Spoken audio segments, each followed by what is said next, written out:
예. 10분이 예. 되시겠습니다. 예. 박임환입니다. 두 분 발제하신 교수님들 말씀 잘 들었습니다.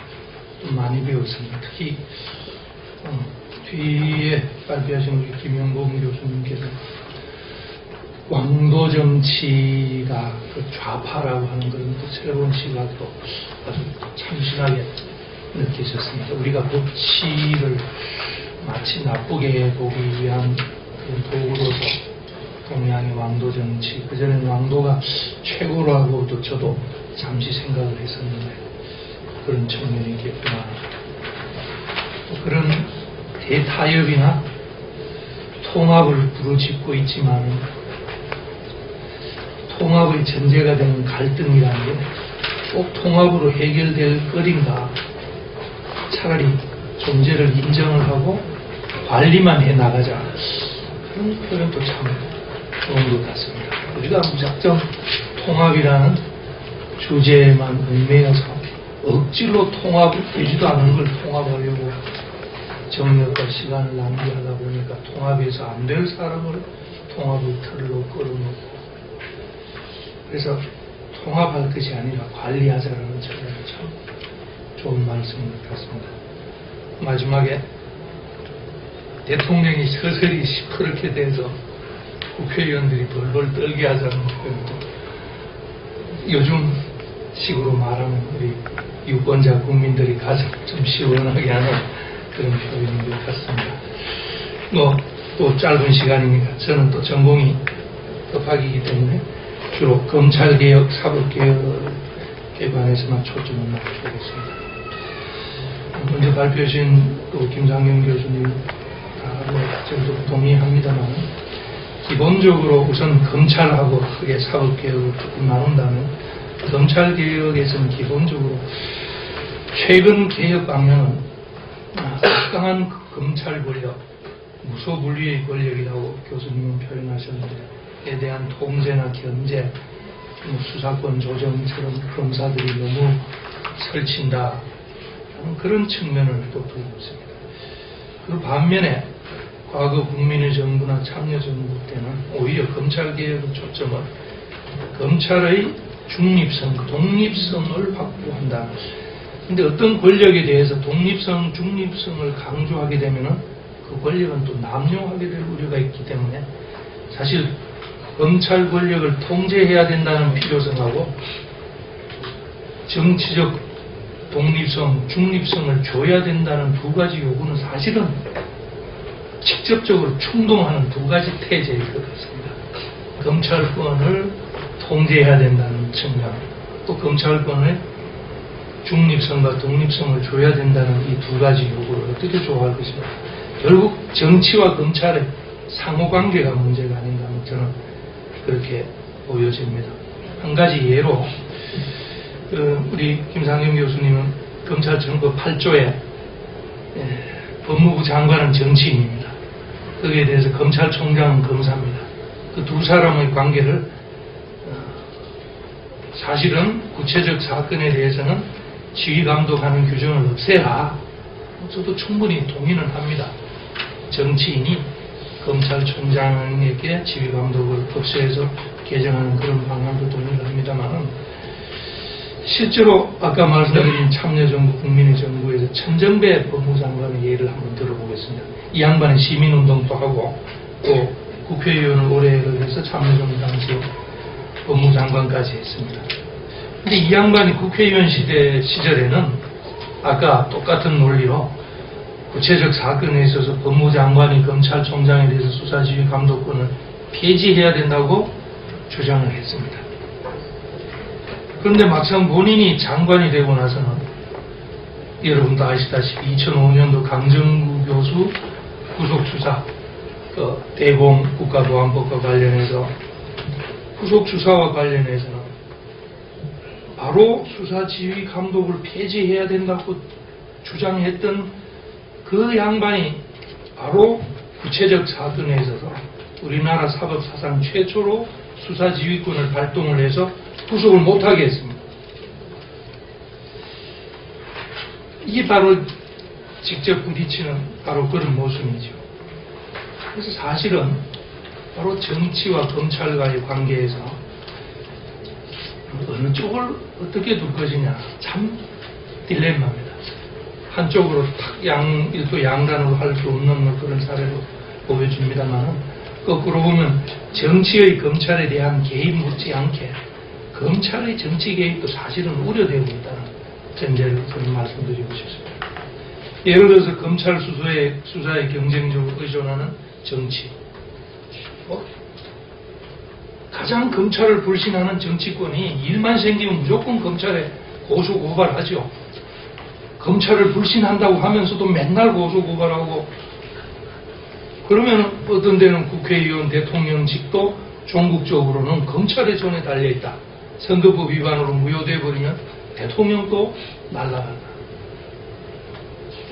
시간 관계 때문에 어떤 원고를 작성한 걸 읽어보면 취지는 충분히 될 것 같습니다.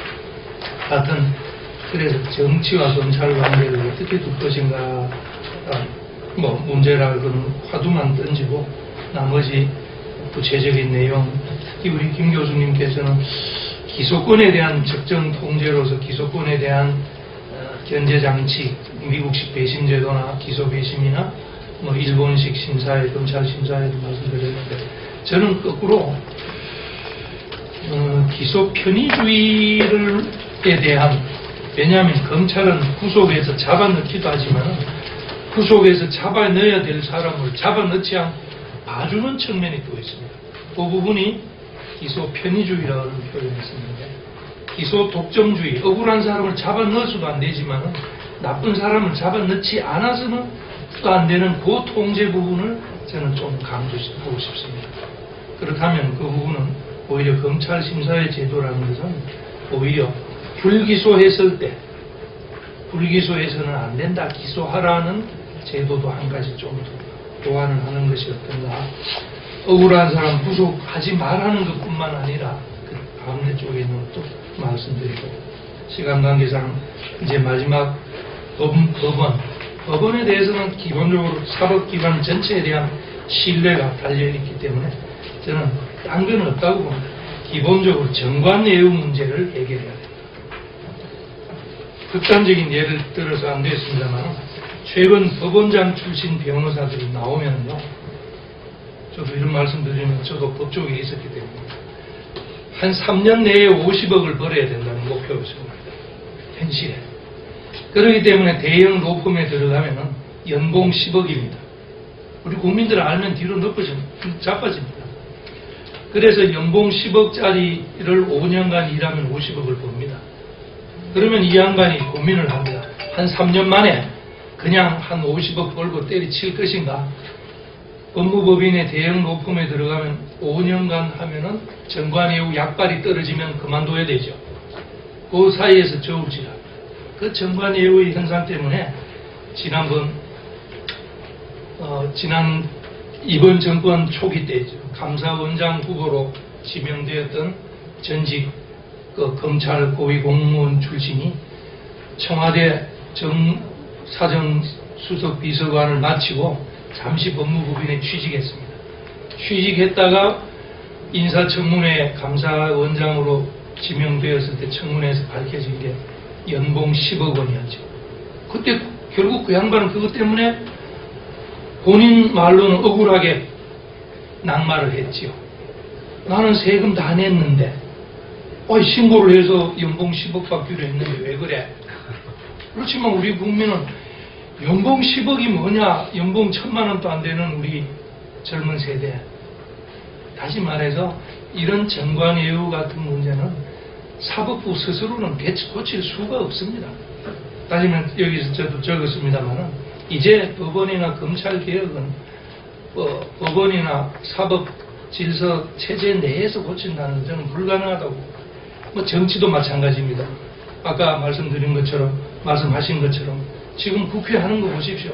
스스로는 도저히 자기 머리 못 깎습니다. 국회의원 수 줄이는 거 불가능하죠. 세비 줄이는 거 불가능하죠. 연금 없애는 거 불가능하죠.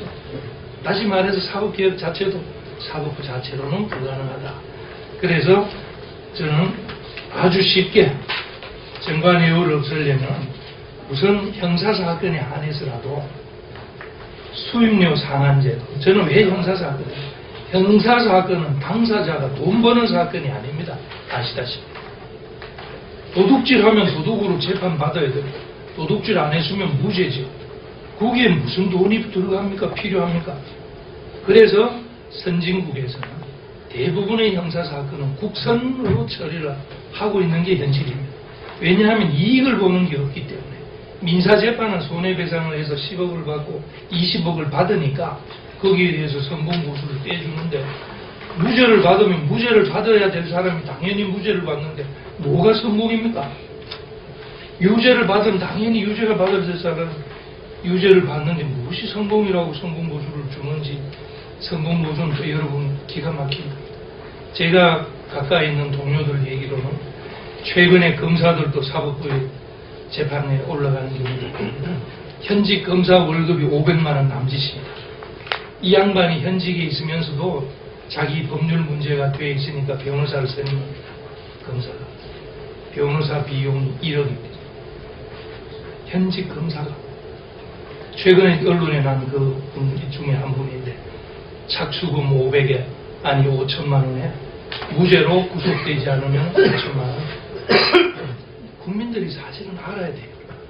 이렇게 해서 교육을 받으니까 이 양반들이 나오면 나는 또 수억을 받아야 되겠다 싶죠. 조금 제가 엉뚱하게 흥분한 것 같습니다만, 최소한 형사사건은 제가 말하는 게 무리가 아닌 이유가 과거 20년 정도 형사사건 500만 원의 수임료 상한제가 있었습니다.